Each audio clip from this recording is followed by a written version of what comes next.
Hi అండి. అందరికీ నమస్కారం. ఇవాళ కోరల పౌర్ణమి. మన హిందూ సాంప్రదాయంలో పౌర్ణమికి ఎంతో విశేషమైన స్థానం ఉంది కదా!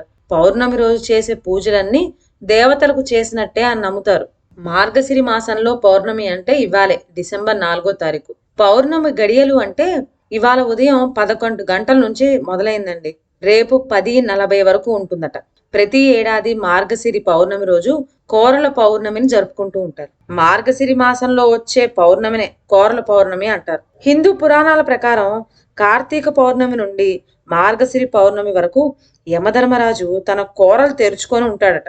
అందువల్ల అనేక రకాల వ్యాధులు, అనారోగ్య సమస్యలు తొలగిపోతాయట. దానికి కృతజ్ఞతగానే ఈ మార్గశిరి పౌర్ణమి రోజు యమధర్మరాజును ఆరాధిస్తాం మనం. ఈ మార్గశిరి పౌర్ణమి కోరల పౌర్ణమి లేదా నరక పౌర్ణమి అని పిలుస్తారు. తరువాత మార్గశిరి మాసం చాలా విశిష్టమైందండి. మార్గశిరి మాసంలో వచ్చే గురువారాల నాడు లక్ష్మీదేవిని భక్తి శ్రద్ధలతో ఆరాధిస్తే సిరి సంపదలు కలుగుతాయట. అలాగే మార్గశిరి మాసంలో వచ్చే పౌర్ణమి కూడా చాలా విశేషమైంది. ఈ రోజున కోరల అమ్మవారిని పూజిస్తారు కనుక కోరల పౌర్ణమి అని పేరు వచ్చింది.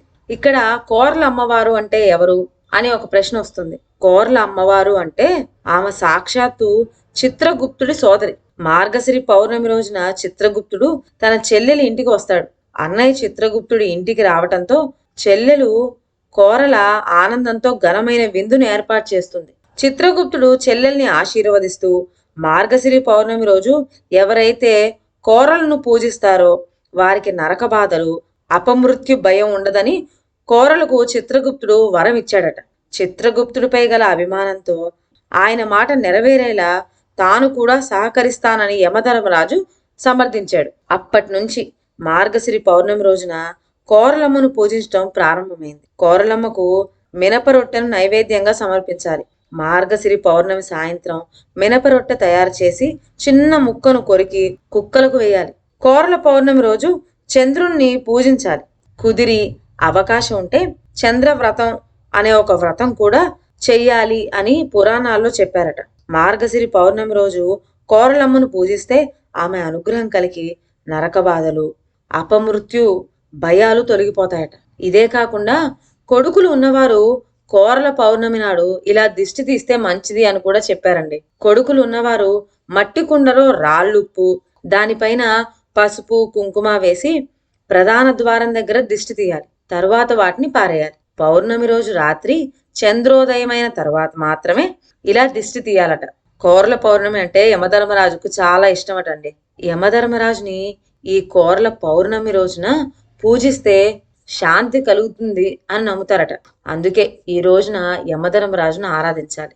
ఈ రోజున బియ్యం పిండితో చేసిన అప్పాలను కాలభైరవుడు అయినటువంటి కుక్కలకు వేస్తే మంచి జరుగుతుంది అని చాలా మంది నమ్ముతారట. ఇలా చేస్తే కాలభైరవుడి అనుగ్రహం కూడా ఉంటుందట.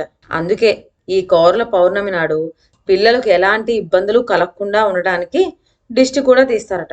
అందుకే అండి ఈ పౌర్ణమిని నరక పౌర్ణమి అని కూడా అంటారు. ఇలా ఈ రోజున పిల్లలకు దిష్టి తీయడం వలన వారికి ఉన్న సమస్యలన్నీ తొలగిపోతాయట. అయితే మా అమ్మ ప్రతి మార్గశిరి మాసంలో అంటే ప్రతి సంవత్సరం మార్గశిరి మాసంలో వచ్చే పౌర్ణమి రోజున తెప్పాల చెక్కలు అని మేము పిలుస్తాము. అది బియ్య పిండితో చేస్తారు. అవి చేసి మాతో 3 సార్లు అది కొరికిచ్చి కుక్కలకి వేయించేస్తుంది. అయితే ఇలా ఎందుకు చేస్తారు అని మేము అడిగినప్పుడు వాళ్ళు మాకు చెప్పింది ఏంటంటే అలా చేయడం వల్ల అంతా బాగుంటుంది, ఆరోగ్యంగా ఉంటారు అని చెప్పేవాళ్ళు. సో ఇలా ముక్కలు కొరికి కుక్కలకు వేసిన తర్వాత ఇంట్లోపలికి వచ్చినప్పుడు ఏం చేయాలంటే కాళ్ళు చేతులు మొహం కడుక్కొని నోరు పుక్కిలిచ్చి అప్పుడు ఏమన్నా తినాలట. ఇది మన పూర్వీకుల నుంచి వస్తున్న నమ్మకమైన ఒక అలవాటు. ఇదండి నాకు తెలిసిన కోరల పౌర్ణమి కథ. ఇంకా దీని గురించి మీకేమైనా విశేషాలు తెలిస్తే కమెంట్స్ రూపంలో మాకు కూడా చెప్పండి. మేము కూడా తెలుసుకుంటాం. Thank you. నమస్కారం.